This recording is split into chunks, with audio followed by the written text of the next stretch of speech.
essentially measured against Bitcoin, the energy-backed protocol, that all prices are falling. And so what I think is happening is Bitcoin is pricing the first global free market that's ever existed. If you measure in Bitcoin, for instance, my house was 300 Bitcoin about 5 years ago. And today my house is about 8 Bitcoin. In fiat terms, my house has gone up in value, but in Bitcoin terms, it's gone down in value. So if you measure in the protocol, you'll see that happening, that same thing, all prices falling forever in Bitcoin. 13 years ago, it took 30,000 Bitcoin to buy this house in North America. A decade later, 20. Today, 5. Prices keep falling in Bitcoin, but they keep getting higher in dollars. So which one is lying? Real growth is productivity growth, and productivity growth is faster deflation. So in the world that we're experiencing artificial intelligence moving at the rate it's growing, that's going to merge with robotics. You would expect that world to have massive productivity growth. You'd expect that world to. Each business has to use this technology. Otherwise, you won't use the business because it'll cost too much. So you're a part of the equation driving this massive productivity growth around the world. And from that productivity growth should be faster deflation. And that's why you can only measure that outside of the credit-based system. You can only measure that from Bitcoin. But that's what's happening.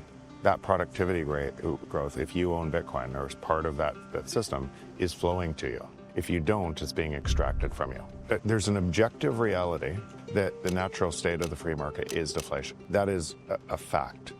You could try to disprove that fact, but if that fact is true, then the other system is all fake growth. And your belief inside that system gives it its strength. Growth looks good on paper, but bad in real life.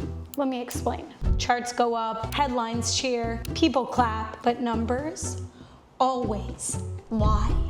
I'm sorry to break it to you, but you're being catfished, and not in a good way. God, it looks scary. Fake growth wears designer clothes and borrows a car for the night. It looks rich, but the truth is, it's running on credit. Government uses GDP as a measure of growth in an economy, but 23% of GDP is government paying for their own project with money by their own admission that they can print out of thin air. Your banks are safe. There's enough cash in the financial system, and there is an infinite amount of cash at the Federal Reserve. So is GDP even real? When the state takes control of growth, it starts mistaking movement for progress. It builds bridges to nowhere, houses that stay empty, and policies that look good in election year, but they rot after. Politicians don't focus on the end goal. They focus on the finish line because consumption, it wins votes. Do you remember 2020? The stock market reached record highs. Meanwhile, 22 million people lost their jobs. Because for every dollar you received in stimulus from the government, a corporation got 90 in government loans. So if everything is debt fueled, what are prices actually saying? When I price my house in dollars, the price goes up. And when I price my home in Bitcoin, the price goes down. Why would anybody want the latter to happen to their house? So the question comes something like this. Don't we need debt to be productive? And what that question is coming from is what they believe is companies can't start, you can't drive innovation without debt. But it's not true. Most innovation comes from equity. You believe in a founder before something's built, and you invest along with that founder to be able to build that value. And you can only get paid if that delivers more value to society. The other part of that same, I think, construct is we're used to needing assets, and everybody thinks in assets. And the only reason they think in assets is because they've never been able to store their money in money. If you could store your money in money, the asset wouldn't be needed. Deflation is bad for a debt-based system. So if all of the money that you believe your house is worth $1 million, but the house is only worth $1 million if the money is solvent. If the money wasn't there, the house isn't worth $1 million. It falls to almost zero. That debt-based system requires inflation. It requires, and what is inflation? It's stealing more money from you forever. So it sets up a natural cascade where you have to have an exponential increase in money supply forever. A better question is, why are we living in that system? The dirty secret that they never tell you in school is that deflation is the biggest threat to debt. And the government is the biggest holder of debt in the world. The same people that tell you inflation is good, they're the ones who profit from it. If I can print money, anybody I already owe money to gets easier to pay back. And America owes a lot of people money, $37 trillion worth. And they're the ones who benefit the most when your money buys you less. Their incentives aren't yours. Yours are to build, save, get ahead. Theirs, it's about to spend, borrow, and stay until it looks like they're about to fall over. They say a little inflation is healthy. That's like saying a little poison makes you strong. That's Moderna's sales pitch. It shouldn't be your senators. Prices, if they were measured with a stable currency, would constantly fall when technology improves. Think about it.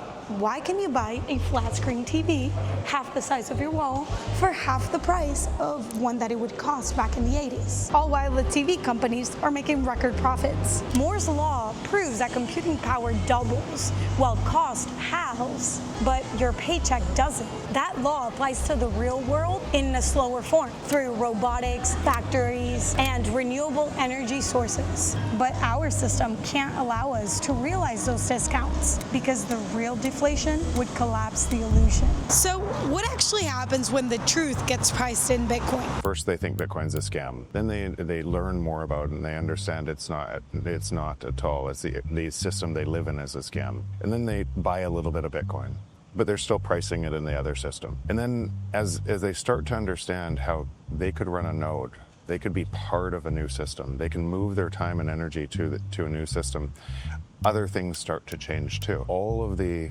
outcomes from human interaction from that system start to break and us divide, and then from Bitcoin start to heal and ask for to unite. The only way to win more is provide more value to society. Every single person providing more to society, you win too. In the new system, you think longer term. You think about your neighbor. You think about the people around you in a different way, because their success is your success. If you realize if Bitcoin stays decentralized and secure, it is imposing this discipline. Will we still have problems? Yes, but those problems will be solved by individuals faster and faster and faster because you can't cheat it. And all of those problems being solved accrue to the benefit of everyone. I'd like to thank my landlord for accepting mediocre returns on his capital so I can earn higher returns holding Bitcoin. That tweet says everything. In a Bitcoin world, value flows to builders, not borrowers. There are 21 million Bitcoin ever. No central bank meeting can change that. It's like switching from monopoly money to real gold mid-game, and then realizing who was winning by cheating. If you price the S&P 500 in gold bars since the 1930s, it's down over 40%. If you price the S&P 500 in Bitcoin, it's down 90% since 2011. Once you measure the world in Bitcoin, distortion fades, and what's left is reality. In Isla Mujeres, people are already saving in sats because their dollars buy less each month, but Bitcoin doesn't flinch. Bitcoin removes the filter. No, not that filter, the one that distorts what value really is. If prices are supposed to tell the truth, what story are they telling right now? That we value consumption over creation, that we value credit over productivity, and that a little bit of inflation is okay, just as long as nobody notices. Bitcoin will reprice the whole world because the truth is cheaper than the lies behind these promises.